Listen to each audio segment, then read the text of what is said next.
Hey guys, स्वागत है आप सभी का आपके अपने YouTube channel bound to education में। मैं आप सभी का स्वागत करता हूं आज की इस नए वीडियो में।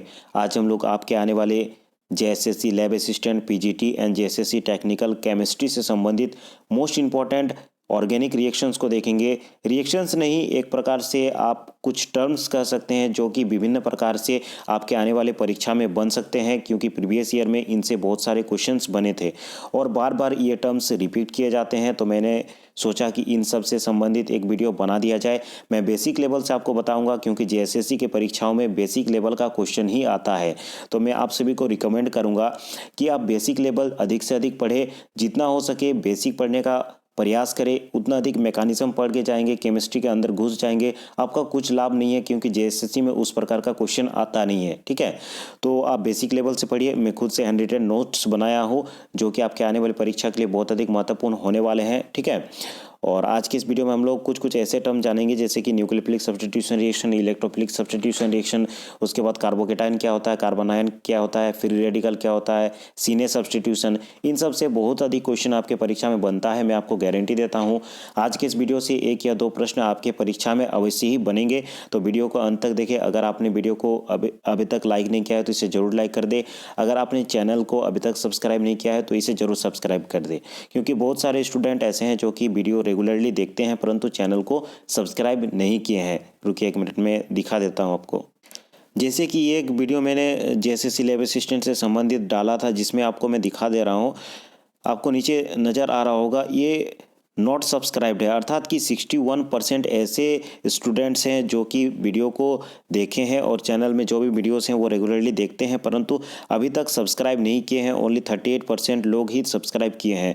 तो देखो यार, आप थोड़ा सा सपोर्ट करेंगे तो हम लोग भी अच्छे से अच्छे वीडियो बनाने का प्रयास करेंगे, क्वालिटी थोड़ा सा बढ़ाएंगे, और आपका जो सिलेबस है उसके हिसाब से हम लोग वीडियो बनाते हैं। उतना मैकेनिज्म अधिक जानने का आवश्यकता नहीं है। जेएसएससी में किस प्रकार का क्वेश्चन बनेगा उसी प्रकार का वीडियो आपके एग्ज़ाम से संबंधित हमारे चैनल में अवेलेबल है। ठीक है, और उसी प्रकार का हम लोग वीडियो बनाने का प्रयास करते हैं ताकि आपके लिए थोड़ा सा सहूलियत हो और आपका थोड़ा सा मदद मिल जाए। तो वैसे स्टूडेंट जो अभी तक इस चैनल को सब्सक्राइब नहीं किए हैं, जरूर से जरूर सब्सक्राइब कर दें, और इस वीडियो को लाइक नहीं किए हैं तो ज़रूर लाइक कर दें।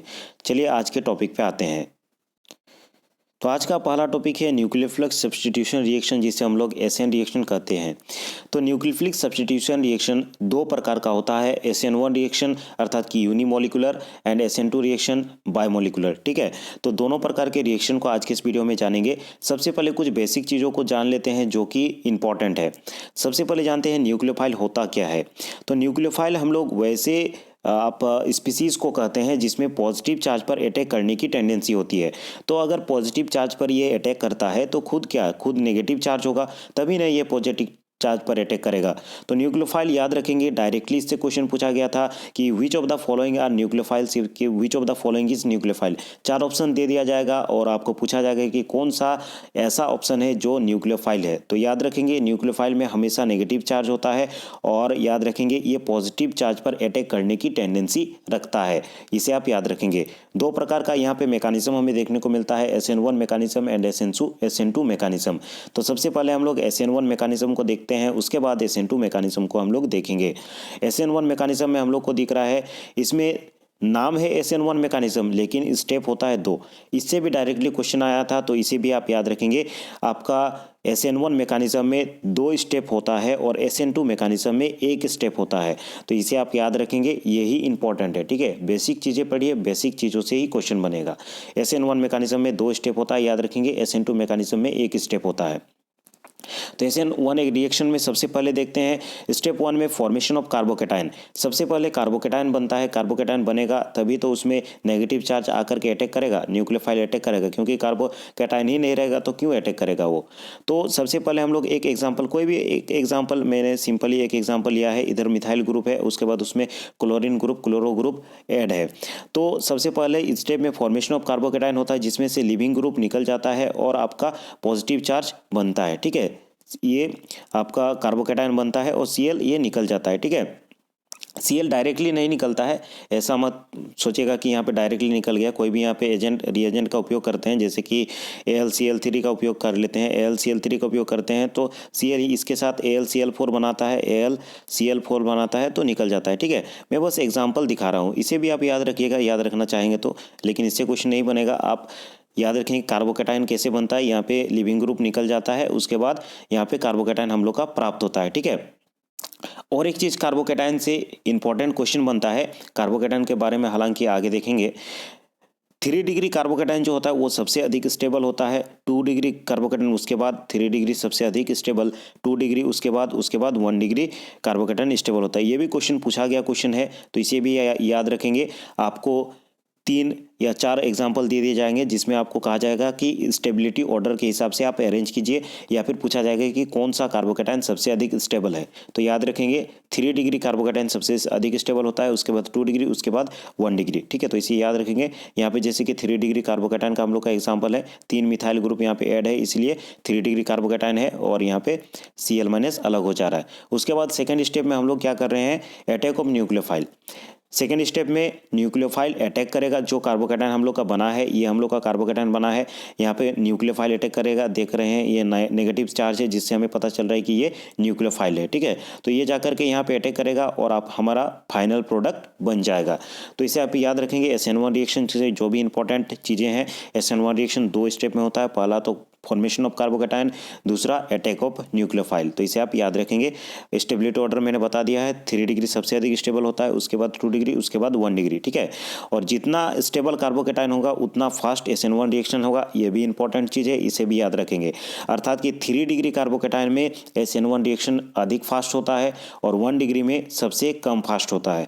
याद रखेंगे, जितना स्टेबल कार्बोकेटाइन उतना फास्ट SN1 रिएक्शन, ये भी इंपॉर्टेंट टर्म है, इसे भी लिख करके रख लीजिए। अब आगे चलते हैं, SN2 रिएक्शन को देखते हैं।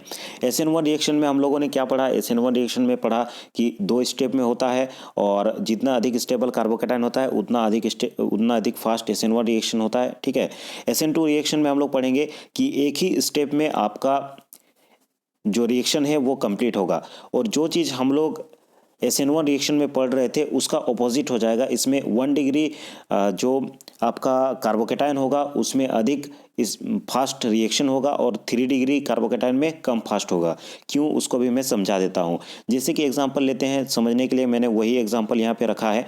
SN2 यहाँ पे मैकेनिज्म से रिएक्शन करवाएंगे तो OH- यहाँ पे जाकर के अटैक करेगा। हम लोगों ने पढ़ा है कि SN2 जो रिएक्शन होता है वो एक ही स्टेप में कंप्लीट हो जाता है, तो एक ही स्टेप में हम लोग को कंप्लीट करना है। इसमें एक इंटरमीडिएट बनता है। ठीक है, इसे आप याद रखेंगे। इससे क्वेश्चन बनता है कि कौन सा ऐसा मैकेनिज्म है जिसमें इंटरमीडिएट बनता है, SN1 या फिर SN2, या फिर आपका ऑप्शन सी में रहेगा बोथ, लास्ट ऑप्शन में रहेगा इनमें से कोई नहीं। तो याद रखेंगे SN2 मैकेनिज्म ऐसा मैकेनिज्म है जिसमें इंटरमीडिएट हम लोग को मिलता है। इंटरमीडिएट किस प्रकार मिल रहा है, यहाँ पे OH जाकर के कार्बन से अटैच करेगा। ठीक है, यहाँ पे एक चीज़ आप देख रहे होंगे कि मैंने एरो जो है ये पीछे तरफ से दिया है। पीछे तरफ से क्यों दिया है, क्योंकि देखिए Cl के पास इलेक्ट्रॉन है, Cl के पास यहाँ पे इलेक्ट्रॉन मौजूद है, यहाँ पे भी नेगेटिव चार्ज है। इधर से अटैक करने जाएगा तो Cl इसको अपोज करेगा, नहीं भाई तुमको अटैक करने नहीं देंगे, मेरे पास खुद इतना इलेक्ट्रॉन है और फिर आकर तुम इलेक्ट्रॉन दे रहा है, तो इधर से ये अटैक नहीं कर सकता है। तो इसका एक ही ऑप्शन बचता है, चलो भाई आगे से नहीं हुआ तो पीछे तरफ से अटैक करते हैं। तो इधर से घूम करके ये आकर अटैक करेगा, लेकिन यहाँ भी आपको स्टेरिक हिंड्रेंस देखने को मिलता है। स्टेरिक हिंड्रेंस साथ साथ कि यहाँ पे 3 आपको ग्रुप ऑलरेडी दिख रहा है, CH3 ग्रुप, 3 मिथाइल ग्रुप यहाँ पे ऑलरेडी दिख रहा है, तो ये भी कुछ कुछ अपोज करेंगे। भाई हम लोग तो पहले से बैठे हुए हैं, तुम फिर से आकर के यहाँ बैठने का प्रयास कर रहे हो, तो इनसे थोड़ा सा स्टेरिक हिंड्रेंस मिलेगा। ठीक है, यही कारण है कि 3 डिग्री जो कार्बोकेटाइन होगा इसमें बहुत ज़्यादा स्टेरिक हिंड्रेंस आपको देखने को मिलेगा, 2 डिग्री में थोड़ा सा कम और 1 डिग्री में एकदम कम स्टेरिक हिंड्रेंस मिलेगा, जिसके कारण 1 डिग्री में जो रिएक्शन होगा वो फास्टर होगा। ये चीज़ पता चल गया कि किस में फास्टर होता है, इसमें 1 डिग्री में फास्टर होता है क्योंकि इसमें स्टेरिक हिंड्रेंस कम इसको देखने को मिलेगा। और जब अटैच करेगा तो इंटरमीडिएट में क्या होगा, ये ना तो पूरा पूरी अटैच किया है और ना तो Cl पूरा पूरी निकला है, ये इंटरमीडिएट हम लोग का बनता है। ठीक है, और लास्ट में प्रोडक्ट बनता है, Cl निकल जाता है और प्रोडक्ट यहाँ पे मिलता है। एक चीज़ आप ध्यान में आ रहा होगा कि यहाँ पे आप सभी को नज़र आ रहा होगा जो मिथाइल ग्रुप है वो लेफ्ट साइड है, जबकि हम लोग का प्रोडक्ट में मिथाइल ग्रुप क्या हो गया, मिथाइल ग्रुप राइट साइड में आ गया। नीचे हमारा जो प्रोडक्ट बन रहा है यहाँ पे आप जो मिथाइल ग्रुप है वो राइट साइड में देख पा रहे होंगे। तो ऐसा होने के कारण इसे इन्वर्जन ऑफ कॉन्फ़िगरेशन कहा जाता है। तो ये क्वेश्चन एक बहुत अधिक महत्वपूर्ण क्वेश्चन है और ये एग्ज़ाम में पूछा गया क्वेश्चन है कि कौन सा मैकेनिज्म में इन्वर्जन हमें देखने को मिलता है, SN1 मैकेनिज्म में या फिर SN2 मैकेनिज्म में। तो इस चीज़ को याद रखेंगे, SN2 मैकेनिज्म में आपको इन्वर्जन ऑफ कॉन्फ़िगरेशन देखने को मिलेगा, क्योंकि यहाँ पे हम लोग देख पा रहे होंगे इधर लेफ्ट साइड में था और प्रोडक्ट में हम लोग का जो मिथाइल ग्रुप है वो राइट साइड में आ जाता है। तो इन्वर्जन ऑफ कॉन्फ़िगरेशन देखने को मिलता है SN2 मैकेनिज्म में। तो इस चीज़ को याद रखेंगे, बहुत अधिक इंपॉर्टेंट क्वेश्चन आपका बन जाता है। नेक्स्ट टॉपिक पे आते हैं, इलेक्ट्रोफिलिक सब्स्टिट्यूशन रिएक्शन। इससे भी आपके परीक्षा में क्वेश्चन बन सकते हैं, तो इसे भी ध्यानपूर्वक देखते हैं। इलेक्ट्रोफाइल, जैसा कि इलेक्ट्रॉन नेगेटिव चार्ज होता है और ये इलेक्ट्रोफाइल नेगेटिव चार्ज पर अटैक करने वाले को कहते हैं।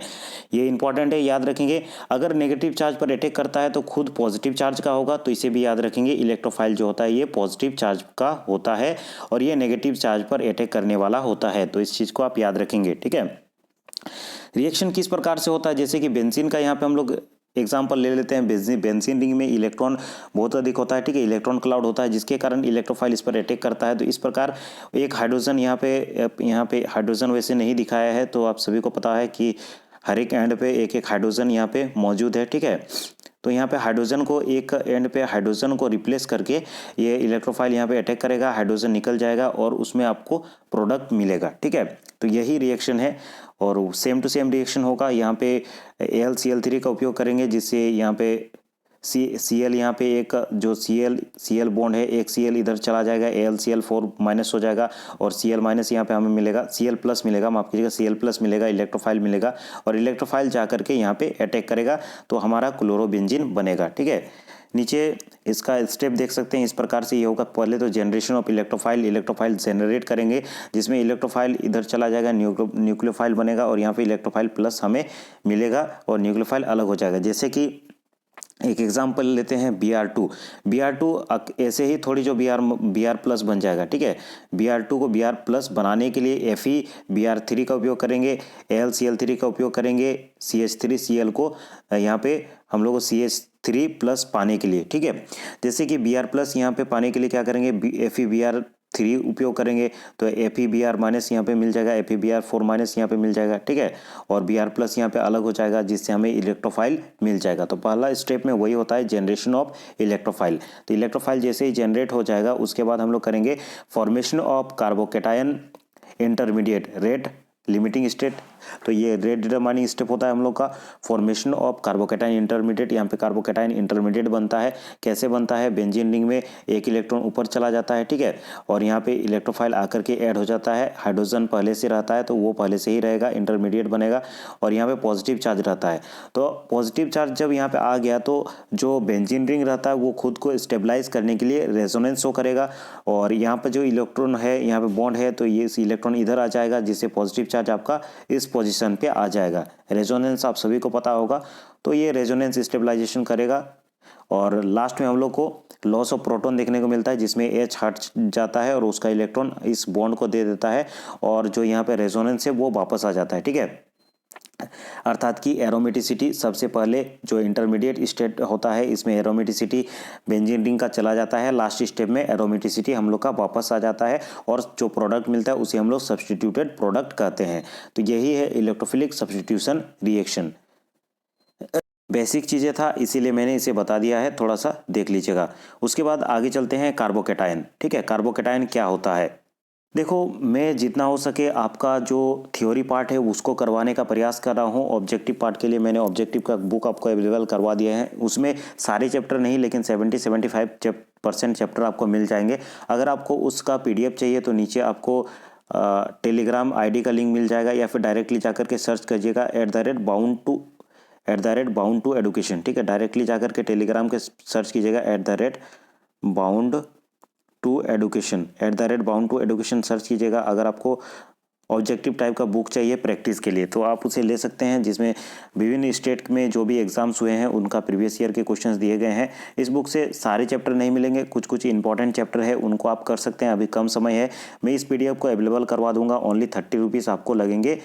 अगर आपको PDF चाहिए तो नीचे आपको टेलीग्राम का लिंक मिल जाएगा, मेरा ID में डायरेक्टली मैसेज कीजिएगा @bound to education मैं आपको ये बुक का PDF प्रोवाइड करवा दूंगा, ठीक है। जानते हैं कार्बोकेटायन किसे कहते हैं। Carbon atom bearing a positive charge, ठीक है। कार्बोकेटायन अर्थात कि कार्बन एटम जैसे ऐसा कार्बन एटम जिसमें पॉजिटिव चार्ज होता है उसी को हम लोग कार्बोकेटायन कहते हैं। इसमें सबसे अधिक इंपॉर्टेंट है वैलेंस शेल में कितना इलेक्ट्रॉन रहता है। ये क्वेश्चन पूछा गया था प्रीवियस ईयर में साइंटिस्ट का एग्जाम में, इसीलिए मैंने इसे ऐड किया है। तो कार्बोकेटायन इस प्रकार का होता है, कार्बन पे पॉजिटिव चार्ज रहता है, जैसे कि हम लोगों ने आगे पढ़े कार्बोकेटायन। और इसमें याद रखेंगे वैलेंस शेल में 6 इलेक्ट्रॉन होता है, ये चीज़ आप याद रखेंगे, ठीक है। 6 इलेक्ट्रॉन कैसे होते हैं, 3 तो बॉन्ड होता है, 1 2 3 4 5 6, तो यहाँ पे 6 इलेक्ट्रॉन हम लोग को मिल रहा है, तो वैलेंस शेल में ये 6 इलेक्ट्रॉन होता है। इसे आप याद रखेंगे, इससे डायरेक्टली एग्जाम पूछा गया था कि कार्बोकेटायन में कितने इलेक्ट्रॉन होते हैं वैलेंस शेल में, ठीक है। और इलेक्ट्रॉन डेफिशिएंट होता है अर्थात कि इलेक्ट्रोफाइल होता है, जो कि इलेक्ट्रॉन पर अटैक करेगा, खुद पॉजिटिव चार्ज का होता है, और नेगेटिव पर अटैक करने वाला होता है, ठीक है। तो इसे याद रखेंगे कार्बोकेटायन से। कार्बोनायन किसे कहते हैं, कार्बोनायन इसमें carbon atom having negative charge रहता है, जब उसे हम लोग कार्बोनायन कहते हैं। इसी में इलेक्ट्रॉन की संख्या याद रखेंगे, वैलेंस शेल में कितना इलेक्ट्रॉन है, 8 इलेक्ट्रॉन रहेगा, क्योंकि ऑलरेडी 3 के साथ बॉन्ड बनाया है, अर्थात कि 6 बॉन्ड और 2 इलेक्ट्रॉन मिलाकर के 8 इलेक्ट्रॉन। वैलेंस इलेक्ट्रॉन बहुत अधिक इंपॉर्टेंट है, इसी से क्वेश्चन बना था, इसीलिए मैंने ये चीज़ ऐड किया है, तो ये बहुत अधिक इंपॉर्टेंट है। यहाँ पे एक्स्ट्रा इलेक्ट्रॉन आया गया है, अर्थात कि ये इलेक्ट्रॉन रिच न्यूक्लियोफाइल हो जाएगा और ये पॉजिटिव पर अटैक करने वाला स्पीसीज हमारा बन जाएगा। उसके बाद एक बार आता है फ्री रेडिकल किसे कहते हैं, इसे भी जान ले। Molecular species which have cation which have contain an unpaired electron in its atomic orbital and can exist independently.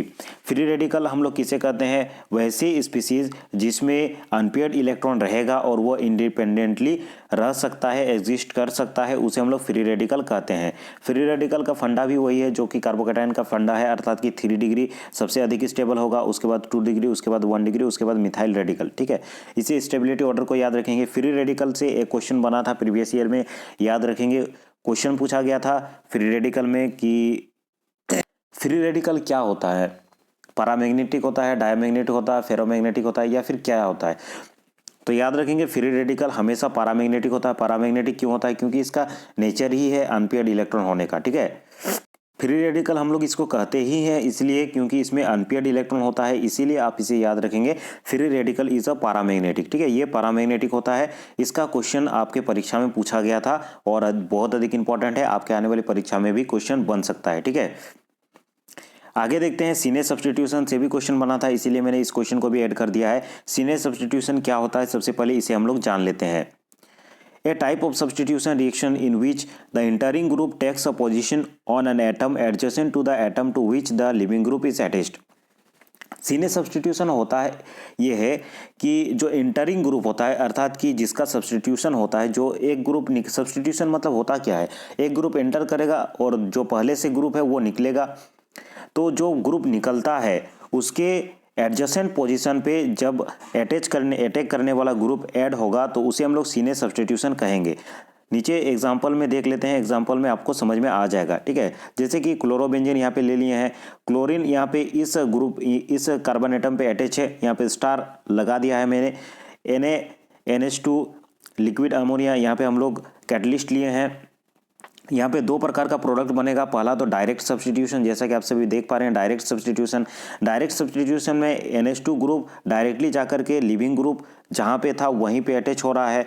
लेकिन सीने सब्स्टिट्यूशन में क्या हो रहा है, उसका एडजेसेंट पोजीशन पे हम लोग का जो अटैक करने वाला ग्रुप है वो आकर के ऐड हो रहा है, ठीक है।